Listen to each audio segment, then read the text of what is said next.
Detroit, Michigan was once known as the Motor City, and it was a symbol of American industrial power. Now, it's synonymous with poverty, crime, and urban decay. It's still called the Motor City, but it's not as fitting as it once was. Detroit's poverty rate is among the highest in the country, with over 42% of its residents living below the poverty line. Whole city blocks have empty lots where family homes once stood. Piles of trash now sit where families used to gather for cookouts. Swing sets sit broken and rusted in backyards and are being reclaimed by nature. Happiness and joy have been replaced by depression and failure. So what led to the dire state of affairs in Detroit? In this video, we will examine the historical and systemic factors that have contributed to the death of Detroit.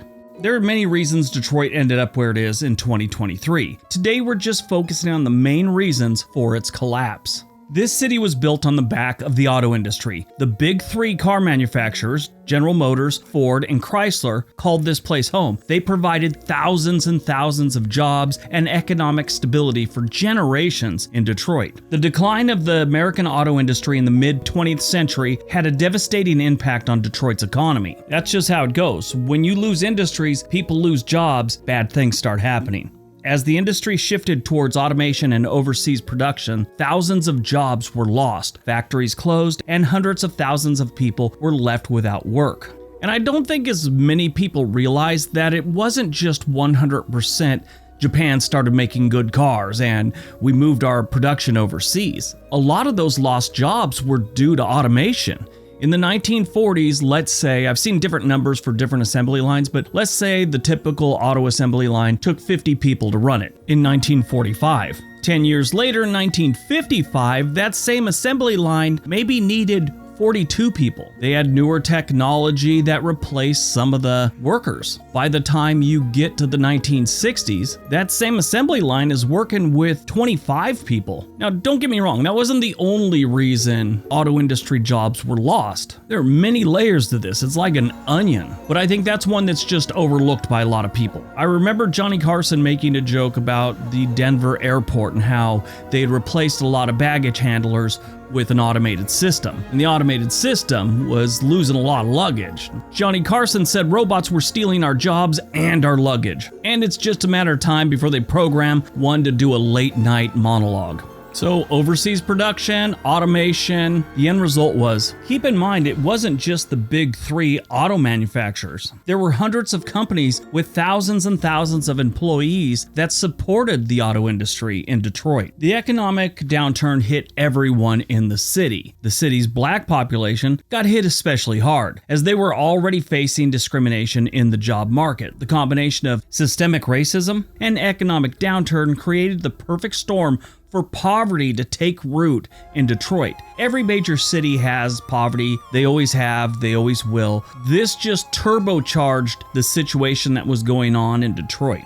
As companies scaled back, jobs were lost. Black employees were laid off at a faster rate than white employees. The Motor City hit its population peak in the 1950 census, with almost 2 million residents in the city alone. I'm not talking the metro area. The 1960 census shows how the post-war boom that Detroit had been enjoying was coming to an end. Fewer cars were being purchased, that meant fewer workers were needed, and in 1960, Detroit realized for the first time in its history, the population had dropped. Detroit lost 10% of its population, which was devastating. In the coming decades, it just got worse. They have had double-digit losses every single census since the 1960 census.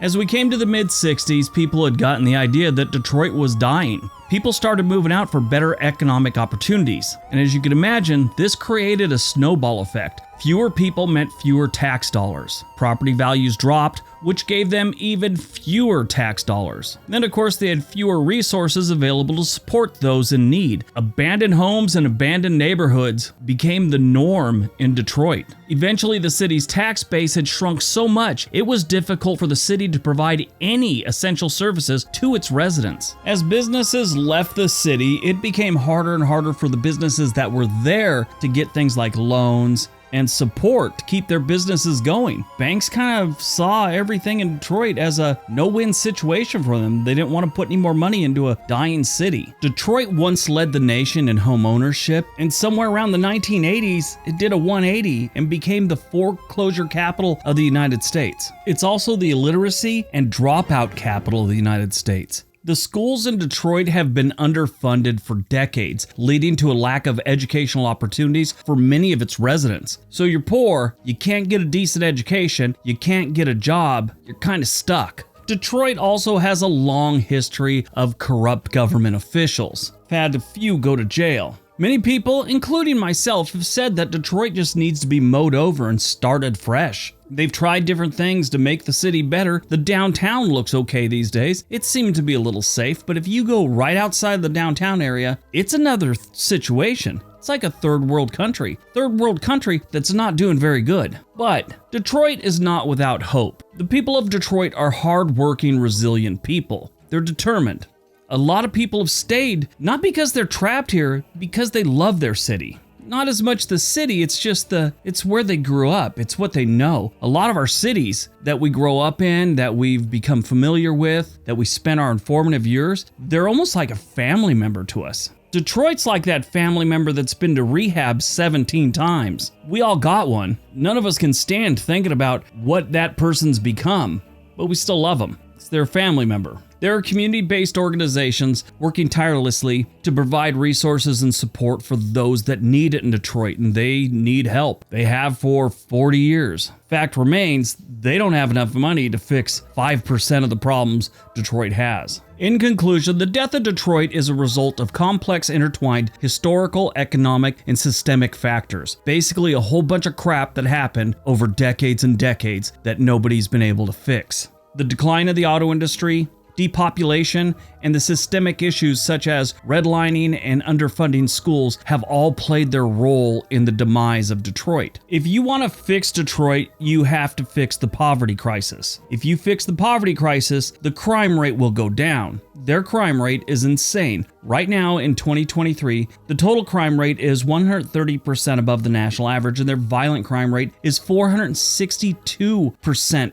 above the national average. Property crime 64% above the national average. And those are all a result of poverty. Historically, poverty has always been the root of just about every problem any society has. It's like they branch off from poverty. Poverty will raise your crime rate. Poverty will lower the health of the residents. It will lower property values, and it will take a toll on the tax base. Schools will begin to suffer, and fewer police and hospitals will be available. Detroit is right across the river from Windsor, Canada. And the condition Detroit is in currently, I'm surprised those two bridges don't look like the bridges from Escape from New York, just filled with barricades and guards. Now, there's a lot more that goes into the demise and the death of Detroit. I do 10-minute videos. This subject needs a full-blown documentary of 8 episodes, an hour apiece. This is just kind of the basics. If you want to read a really good book on the demise of Detroit, there's a book by a guy named Charlie LaDuff. He's a journalist and he lives in Detroit, and he wrote a book called Detroit, the Autopsy. Definitely a good book to read. He's very entertaining. All right, everyone, that's today's video. Hope you guys enjoyed it. Hope you got some information out of it. Now go out, have a great day, be nice to each other.